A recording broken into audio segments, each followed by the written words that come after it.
Today we'll be discussing my brief understanding of the Islamic faith. When looking at the history of the Islamic faith, we see that there is actually a founder.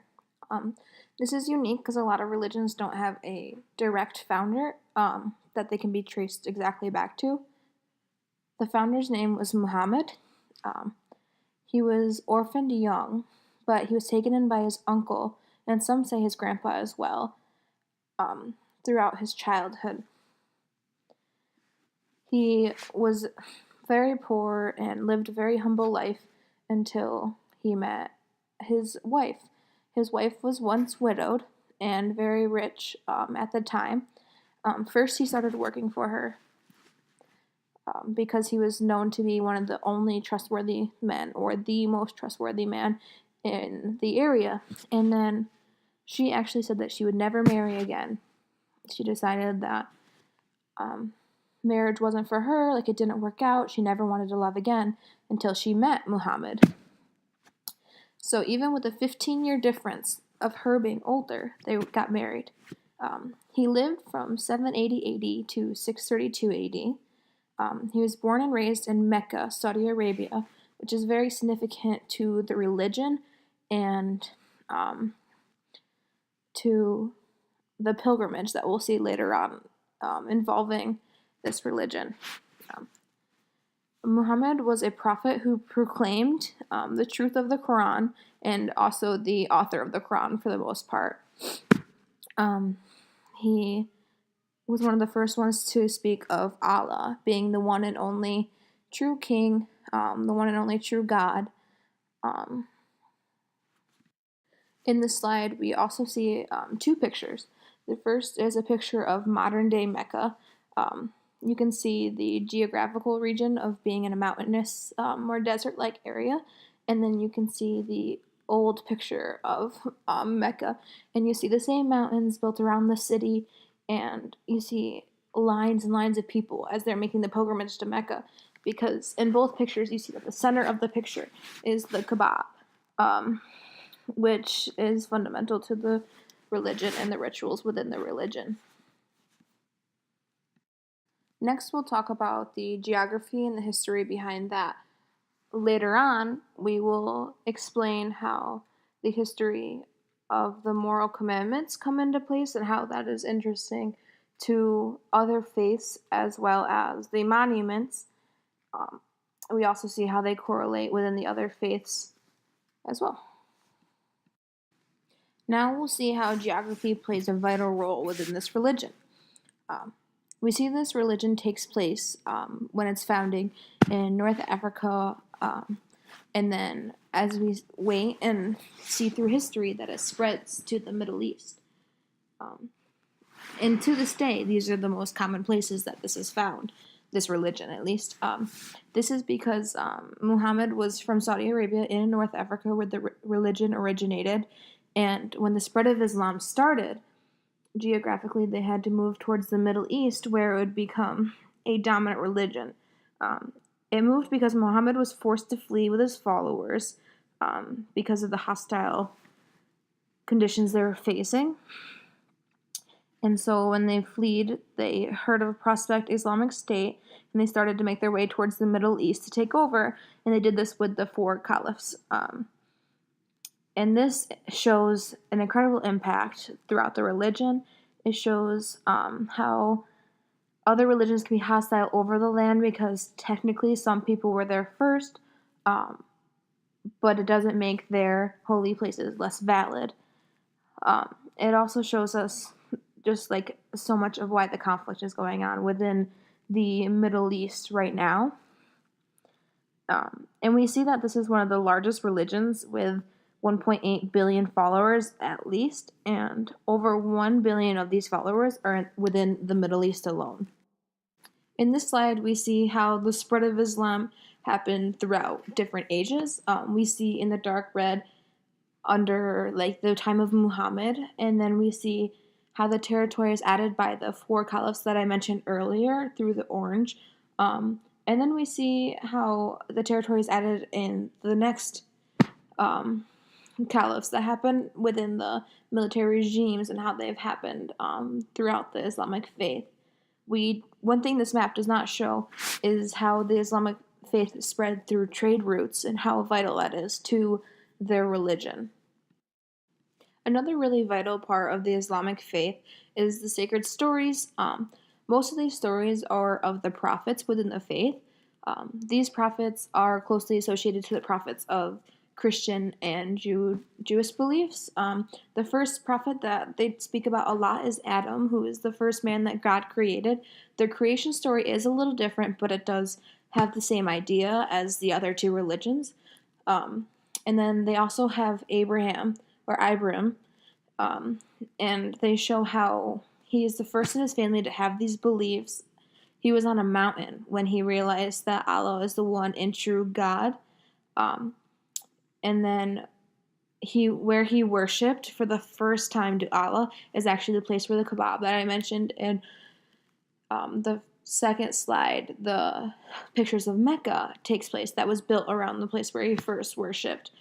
There's a really interesting story about how the last rock, the founding rock, came from heaven to build that Kaaba. And it was originally white, and through the unparities and the struggles of the natural sinful world, it slowly darkened into a dark black.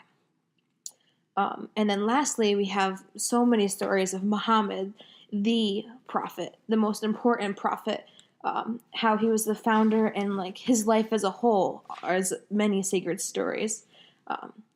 And we see these stories through the Quran, and the Quran is the holy writing. Another sacred story about Muhammad is the story of the Dome of the Rock's significance. The Dome of the Rock is significant to the Islamic faith because that is where they say that Muhammad actually ascended into heaven. So they built the dome over the rock that happened on. This creates a lot of conflict between many religions because the Dome of the Rock is also a religious site for the Jewish, and the Holy of Holies is said to be somewhere within that site.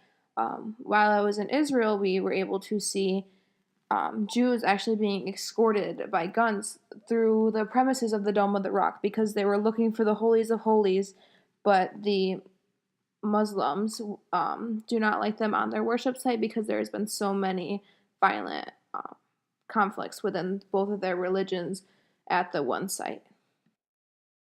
Next, we're going to look at the core beliefs of the Islamic faith. The main belief is that Allah is the one true God. There is no other gods. There is not more than one God. He is the one. Muslims believe that we were created to serve God, and that should be our purpose. And lastly, they believe in the 5 pillars, and that is how they declare their faith. The 5 pillars are faith, prayer, fasting, giving, and pilgrimage.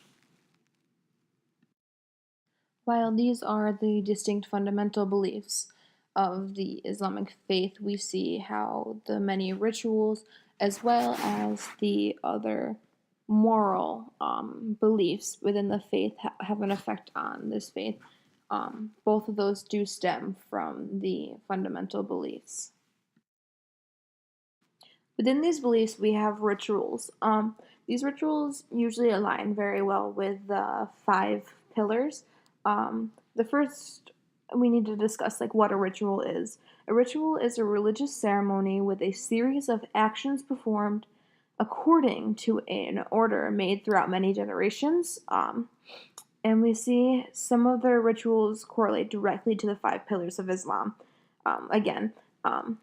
The prayer 5 times a day is a ritual that they do every single day. It is very important. It is one of the highest known rituals through the Islamic faith. We see it performed daily, as well as another pillar is the pilgrimage to Mecca. This is something that Muslims strive to try to achieve within their lifetime. Not all Muslims can, which is okay, but it's something they strive to achieve as a ritual through their lifetime. And then the other ritual is fasting. Muslims fast during Ramadan. During this, they can only eat before sunrise and after sunset. Depending on where they are, that can be anywhere from 11 to maybe 16 hours. depending on the time of year and where they are within the world. So this is a ritual that has been happening for many years. Um, and through this, we can see how the rituals vary greatly and how often they are performed. The next thing we see that correlates not only with the rituals but also with their beliefs is kind of moral commandments. The Quran has a version of the Ten Commandments that they speak of within their faith, just like we as Christians do and how Jews believe. Um, this happens because they also honor Moses as a prophet. So the fact that Moses spoke to Allah or God and came down with the Ten Commandments is still valid in their religion. The commandments we see in the Quran are not to have other gods before God. There shall not want of any image, whether sexual or not. Thou shalt not take the name of the Lord in vain. Remember the Sabbath. Honor your mother and father. Do not kill. No adultery.